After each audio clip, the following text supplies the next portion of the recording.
Hello বন্ধুরা, আজকে আমি চলে এসেছি নতুন একটা ভিডিও নিয়ে। আজকে আমি আপনাদের সাথে শেয়ার করব বিজনেস আইডিয়া নিয়ে।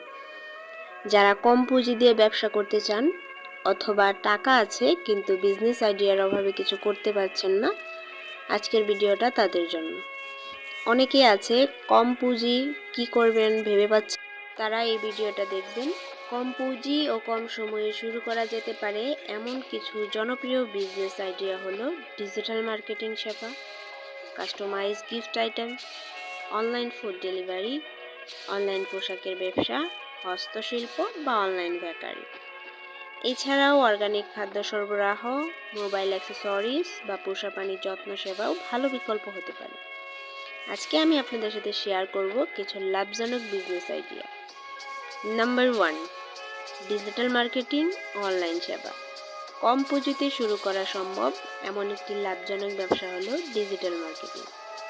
আপনি ফেসবুক, ইনস্টাগ্রাম পেজ পরিচালনা, এসইও সেবা বা কন্টেন্ট তৈরি করার মতো সেবা দিতে পারেন। নাম্বার 2, অনলাইন কাস্টমাইজ পণ্য। কাস্টমাইজ মগ, টি শার্ট বা গিফট আইটেম তৈরি করে বিক্রি করতে পারেন। প্রিন্ট অন ডিমান্ড মডেল ব্যবহার করে এ ব্যবসা শুরু করা যায়। নাম্বার 3, অ্যাক্সেসরিজ ব্যবসা। মোবাইল ফোন, অ্যাক্সেসরিজ বা কম্পিউটার পার্টসের ব্যবসা শুরু করতে পারেন, যা কম পুঁজি নিয়েও শুরু করা যায়, তবে লাভ অনেক বেশি। নাম্বার 4, অনলাইন ফুড ও বেকারি ব্যবসা। অনলাইনে নিজে তৈরি খাবার বা বেকারি পণ্য তৈরি করতে পারেন, এতে খরচ কম এবং লাভ বেশি। নাম্বার 5, হস্তশিল্প ও পোশাকের বুটিক।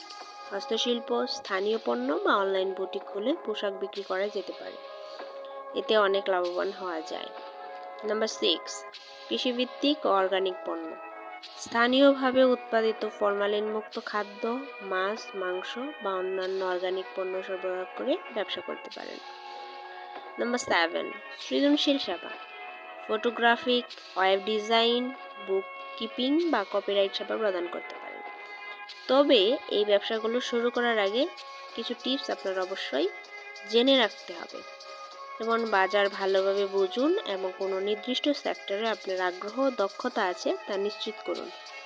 শুরুতেই বেশি বিনিয়োগ না করে কম বাজেট নিয়ে কাজ শুরু করুন এবং ধীরে ধীরে ব্যবসাকে বড় করুন। সঠিক পরিকল্পনা এবং কঠোর পরিশ্রমের মাধ্যমে আপনি অল্প পুঁজি দিয়েও সফল হতে পারেন। যদি ভিডিওটি ভালো লাগে তাহলে লাইক করে একটা কমেন্ট রেখে যাবেন এবং যারা চ্যানেলটি সাবস্ক্রাইব করেননি আমার চ্যানেলটা সাবস্ক্রাইব করে বেল আইকনে ক্লিক করে যাবেন নিত্য নতুন ভিডিও পেতে। আর পরবর্তীতে আপনারা